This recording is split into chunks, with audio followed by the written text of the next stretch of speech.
Eu tô fazendo esse vídeo porque eu larguei o estágio faz 2 semanas e eu não faço a menor ideia de como eu vou me sustentar. Eu posso parecer estar muito tranquilo falando sobre isso agora, mas na verdade foi uma decisão que me deu muito medo, principalmente no começo, e foi algo que eu posterguei muito pra fazer. E por isso o título do vídeo de hoje é, eu vou ter que ler no meu caderno, porque ele é muito longo.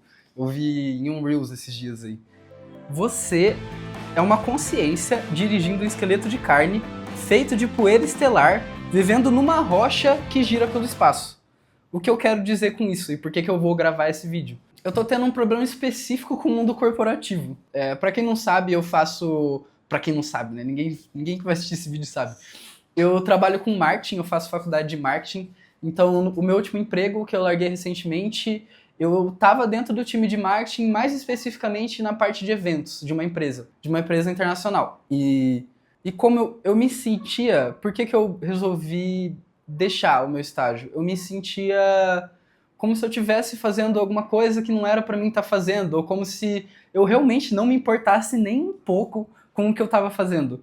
E eu comecei a pensar, e por isso que eu estou gravando esse vídeo, que talvez muitas e muitas pessoas elas tenham essa relação com o trabalho, que no caso é algo automático. E o problema do trabalho é que a gente está falando de uma coisa que não é uma atividade ali que você não gosta de fazer, e tudo bem, e beleza, é uma parte do seu dia. É a maior parte do seu dia. É a maior parte do seu dia. Você tá entendendo? Você trabalha 5 dias na semana, 8 horas por dia. Tenho tudo planejado. Eu levanto, tomo banho, venho trabalhar, trabalho o dia todo, vou pra casa, vou dormir. Eu levanto, tomo banho, venho trabalhar, trabalho o dia todo, vou pra casa, vou dormir. Eu levanto, tomo banho, venho trabalhar. Então, a maior parte da sua vida você tá trabalhando. E é incrível como a gente tenta dar uma importância pro trabalho que ele realmente não tem. Não que todos os trabalhos não tenham importância, mas o que eu tô falando especificamente é do mundo corporativo na minha experiência com marketing. Por exemplo, eu vou dar alguns exemplos mais práticos. Ah, estou fazendo tal campanha para que tal empresa venda mais e venda X. Eu trabalho eu quero vender mais televisão, e eu fiz uma campanha, eu contratei uns atores, e eles vão falar sobre a marca, vão falar sobre o que é bom na marca, e é isso que eu faço, eu edito as campanhas, por exemplo, para vender mais TV, para ganhar mais dinheiro. Isso é realmente tão importante? Pensando individualmente como indivíduo, qual é o meu interesse, por que raios eu ia ligar tanto para fazer isso? O que eu tô querendo dizer é que a maior parte dos trabalhos no mundo corporativo são sobre coisas que não te dizem respeito. Então eu realmente não tô nem aí para quanto que vendeu tal empresa, ou qual foi o faturamento de tal empresa, ou se vendeu muito celular, vendeu muita roupa. Será que as pessoas assinaram esse serviço? Esse é meu trabalho. Isso é tão importante? Eu não sei. Eu realmente não sei. Ou eu trabalho com TI. Eu vou desenvolver um site para vender mais coisas. Tipo, eu vou passar 5 dias da semana, 8 horas por dia, fazendo coisas que realmente não me dizem respeito. Tipo, não é nada sobre mim. Eu posso até estar falando sobre alguma coisa que você gosta de fazer. Você gosta muito de design, você é um grande designer. Só que daí você trabalha no design de uma empresa para vender mais coisas ou fazer um produto mais agradável aos olhos do consumidor. Sabe, é como se eles comprassem aquilo que você gosta de fazer, eles pegam o seu gosto, o seu amor pela coisa, por qualquer coisa. Eles mastigam e te fazem usar aquilo que você tem talento para algo que realmente você não se importa. Geralmente, o que eu fazia quando eu trabalhava, há 2 semanas atrás, eu gostava, eu dava valor ao meu trabalho, não por causa da empresa, ou por causa do que eu fazia, ou por causa do produto que a empresa vendia, mas sim por causa das pessoas que trabalhavam comigo. Isso eu entendo totalmente. As pessoas que tornam a empresa especial, sabe? E você consegue ter um ambiente de trabalho ali legal, só que no fim das contas, falando sobre propósito, é como se aquilo ali não me bastasse, sabe? Tipo, eu pensava sobre como eu estava gastando o meu tempo e eu realmente não via tanto propósito naquilo. E eu percebo que boa parte das pessoas, essa é uma ideia minha, tá? Não fiz nenhuma pesquisa, nem nada. Eu só tô dando opiniões sem embasamento nenhum, só com coisas que eu percebi. Eu percebo que a maioria das pessoas, elas tentam atribuir propósito no que elas fazem, só que elas meio que têm que isolar uma linha de pensamento, ou elas se proíbem de pensar um pouco sobre aquilo que elas estão fazendo. Tipo, elas gostam realmente de trabalhar? Não, elas estão construindo algo, mas elas estão construindo algo para uma empresa. Você realmente se importa tanto assim com a empresa? Sabe? Eu acho que não. Eu acho que não. Mas isso é diferente com relação a outros trabalhos. Por exemplo, eu acho que tem trabalhos... Por exemplo, eu vejo mais valor em ser garçom do que trabalhar no mundo corporativo. Porque pelo menos quando você está sendo garçom, você está entregando a comida para alguém, e você está tratando as pessoas bem, elas vão ter uma experiência boa.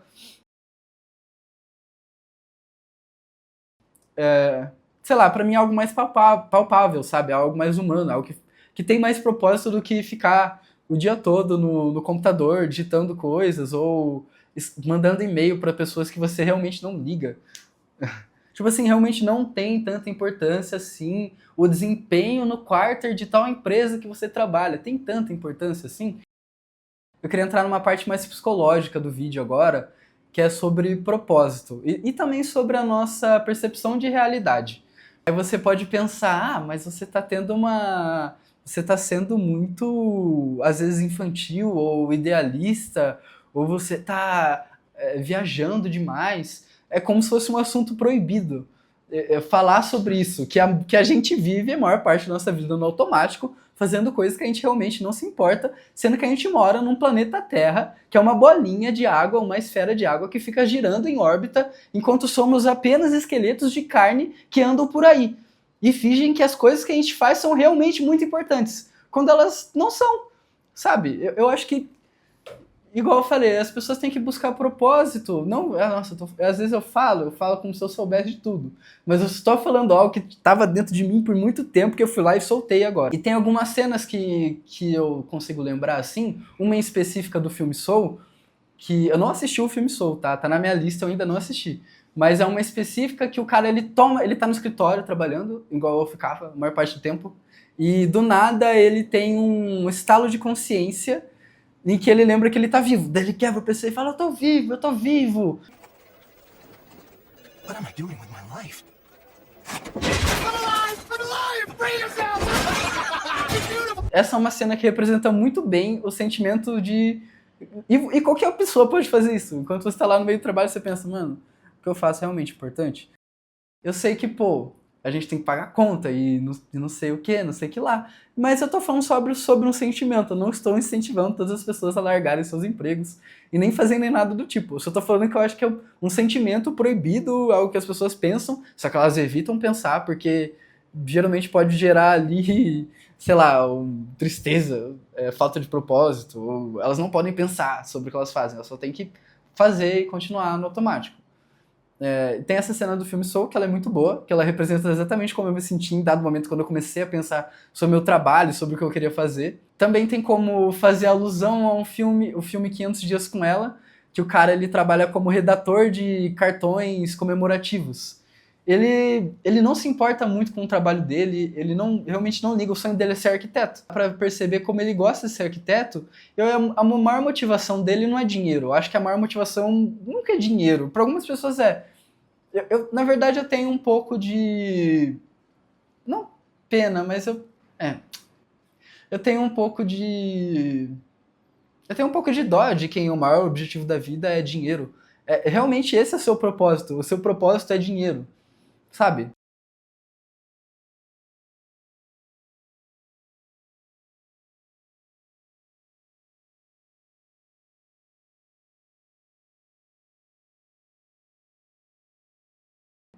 O propósito do cara do 500 Dias com Ela, por exemplo, era ele olhava os prédios, ele achava muito bonito, e ele queria fazer aquilo, e os prédios são coisas que elas permanecem por muito tempo na vida, e várias pessoas vão ver aquilo que você fez e vão achar aquilo bonito, sabe? Ou quando você é cozinheiro e você gosta muito de cozinhar, e você faz um prato muito gostoso para as pessoas comerem, você proporciona experiência para outras pessoas. Esse é um exemplo de um trabalho que eu acho que tem muito propósito. Ou quando você está ensinando alguém, quando você é professor, esse é um trabalho que tem muito propósito. E eu não sentia muito propósito no que eu fazia antes. E se a gente parar para pensar, não é... É importante, só que a gente vive num mundo em que, tipo... se você não tem tantos dígitos na conta, você vai passar fome, você não vai comer. Você vai dormir na rua, você vai dormir na rua. Se você não tem dígitos Cadê meu celular? Ah, eu perdi meu celular. Se você não tem dígitos na sua conta, se você não tem tantos dígitos na sua conta, você vai passar fome. A gente até tem comida, mas a gente vai jogar no lixo, você não vai comer. É exatamente esse o mundo que a gente vive. Então, por isso eu acho que eu entendo, eu compreendo, eu acho que faz sentido as pessoas verem no automático, no emprego que elas suportam para conseguir ter acesso às coisas. Porque esse é o mundo que a gente vive, ele é cruel, ele faz de tudo para que você não siga seus sonhos. É mais difícil seguir seu sonho do que seguir no automático. É preferível que você continue só no automático, sabe? Eu vejo isso, sabe? E eu realmente acho que não é isso. Não é isso que a gente deveria estar fazendo. Quando eu estava trabalhando de casa ou do escritório e eu olhava pela janela, eu me sentia preso. Tipo assim, uma empresa comprou 6 horas do meu dia. E as empresas geralmente compram 8 ou mais horas por dia das pessoas. É que eu estava no estágio. E eu olhava para fora e eu pensava, nossa, tem tanta coisa boa acontecendo agora. Tem lugares do mundo que estão incríveis, tem vistas incríveis agora. Tem praias que estão deslumbrantes, tem o dia raiando em vários lugares do mundo. Eu pensava em coisas específicas, tipo, imagina passar a mão na areia agora, como bom deve ser. Ou sentir a brisa do vento, ou ficar olhando o mar, ou sei lá, tá nas montanhas do Egito. Tem tanta coisa acontecendo ao mesmo tempo no mundo, que é uma bolinha que gira na mesma órbita, minúscula, no universo enorme. E enquanto isso, eu estou sentado numa cadeira de plástico, olhando para uma tela brilhante, fazendo coisas que eu não me importo, entendeu? Mas o que você deve fazer a respeito? Eu não sei. Eu não sei. Eu não sei, porque a gente está num sistema que é assim. Igual eu falei, você precisa fazer isso, senão você morre de fome. Então, eu realmente não sei. Mas eu realmente incentivo. Não que eu tenha muita moral pra falar, ou que eu tenha conquistado muitas coisas na vida. Eu não conquistei absolutamente nada. Só tô gravando vídeo pro YouTube agora. É o meu segundo vídeo que eu gravo na vida. Na vida não, né? Mas é o segundo vídeo que eu tô gravando pro meu canal. O que eu aconselho as pessoas a fazerem. Se você tem algum sonho, se você acha que você deveria estar fazendo alguma coisa que você não tá fazendo agora, tenta uma vez fazer aquilo. Tenta uma vez fazer algo que realmente importe pra você, que diz respeito a você mesmo. Tenta fazer algo que diz respeito a você mesmo e que te deixe feliz. Se você tem alguma mensagem pra passar, ou quer se expressar de alguma forma, seja, não sei, escrevendo, compondo, cozinhando, pintando, ou qualquer tipo de coisa, ou fazendo música, ou tocando, eu incentivo que essas pessoas corram atrás do que elas realmente querem fazer. Que vocês corram atrás do que vocês querem fazer. Porque a gente tem um tempo ínfimo na Terra, o nosso tempo é curto assim, e você tem que tentar fazer aquilo que você gosta de fazer pelo menos uma vez na vida. Acho que se todo mundo pedir demissão em massa, a gente quebra o sistema, mas eu não sei. Então, na verdade, não faço a menor ideia do que eu tô falando. Esse foi o vídeo. Se você gostou, eu peço que se inscreva e acompanhe para mais vídeos, em que eu falo coisas que eu penso e que provavelmente você pode ter pensado, mas nunca viu um vídeo sobre. Na verdade, já existe um vídeo sobre isso, provavelmente. Porque já existem todos os vídeos no YouTube e isso não te impede de fazer o seu. Olha, eu falei a ideia de outro vídeo. Provavelmente já tem um vídeo igual esse no YouTube, na verdade. É isso. Tchau. Eu fechei a janela porque a iluminação tava ficando extremamente estourada. Mas vou mostrar um pouquinho da vista. Eu sempre vou tentar mostrar mais ou menos um pouco do cenário que eu tava gravando. Pra... sei lá. É um pouco do POV. Tava gravando aqui. Foi um ângulo diferente do primeiro vídeo. Assistam o primeiro vídeo, ele é muito bom também. E eu coloquei essa iluminação aqui pra deixar um pouco melhor. Mas eu faço isso pra que vocês se sintam inseridos no meu ambiente e que o vídeo seja cada vez mais íntimo, porque eu acho que é isso que pode tornar as coisas especiais, os vídeos especiais nesse canal.